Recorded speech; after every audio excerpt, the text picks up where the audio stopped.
Joining me now, One Nation leader Pauline Hanson and former Speaker of the House Bronwyn Bishop. Welcome to you both. Great to see you both. Now, I said before, a new leader, in my opinion, Michaelia Cash, has shown yesterday what the coalition is missing: leadership. She came out swinging, declaring she will not stand for Senator Jacinta Price being shut down over her views on Welcome to Country. In a fiery exchange clash in the Senate, the Shadow Foreign Affairs Minister accused Penny Wong of trying to silence the debate. Have a listen to Michaelia Cash. Best Price, I suggest you all read it.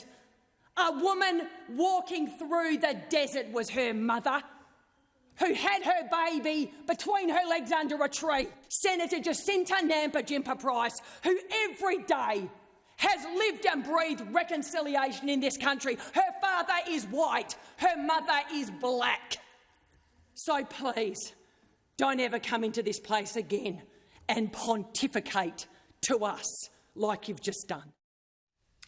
Bronwyn, this is the most powerful and passionate speech I've heard for a long time. And Jacinta's own speech about Welcome to Country and Acknowledgement of Country, that was amazing too. But Michaelia really went for it. In my opinion, Penny Wong is you know what I think of her. Senate issues aside, we know all that. Is Michaelia a potential future coalition leader? Well, she is the leader in the Senate. And that speech was outstanding because it was passionate. It came right from the heart. And it's about time this whole issue was debated. When you heard what Jacinta had to say and the description that Michaelia just gave of what Jacinta has had to put up with all her life, when she gets called coconut and all sorts of things by the radical left in the Aboriginal community as well.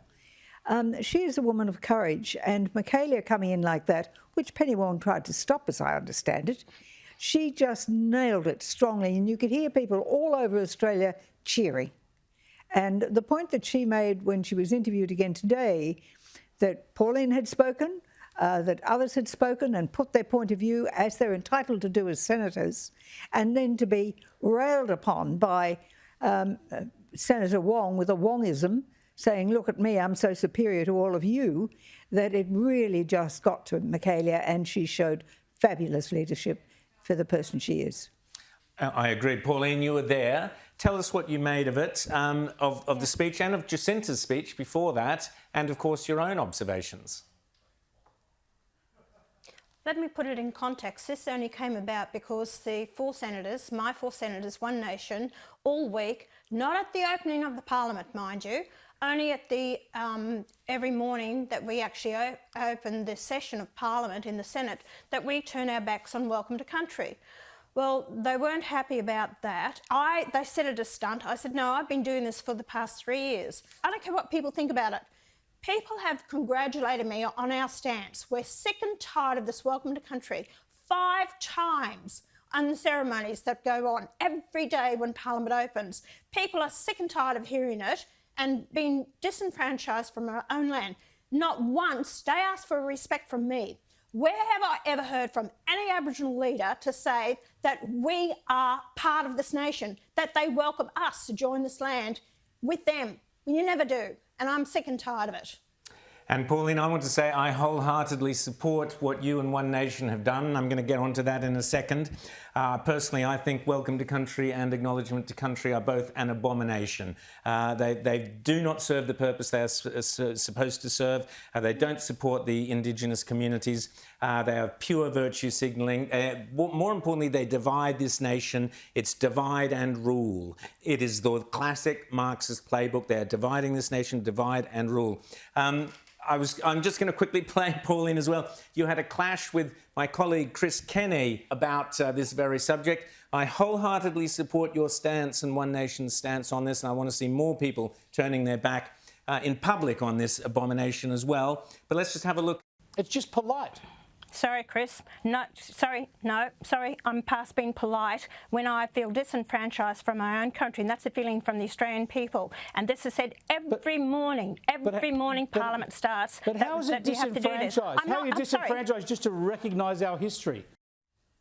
Bronwyn, Pauline made the point that she was respectful during the opening of Parliament, and I can see that there is a place for a welcome to country in certain circumstances, whether the opening of Parliament is it or not. But this constant, every day, in and out, every member of Parliament, as I said, it's an abomination, and it is divide and rule. It is neo-Marxist strategy of dividing us into two totally separate people.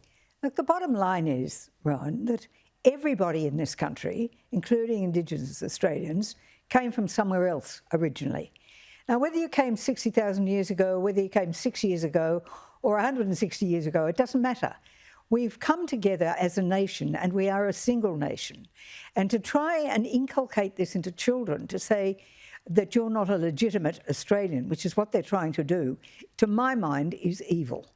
Because when we came here with settlement, we brought with us British law. We also brought with us the concept of sovereignty, which was an invention of 1648 and the Treaty of Westphalia, when we finally decided that there was such a thing as sovereignty, that you were master of your own territory. So that concept came with us. It's a European concept. So to talk about ever would be, ever was, ever whatever it is, and nobody else can own land or be a legitimate citizen of this country is the wrong thing to be telling people. It is just plain wrong. Now, obviously there is a need, and a proper need, to recognise the culture of our First Nations people. They are part of Australia. They are part of the great melting pot that has made us all up.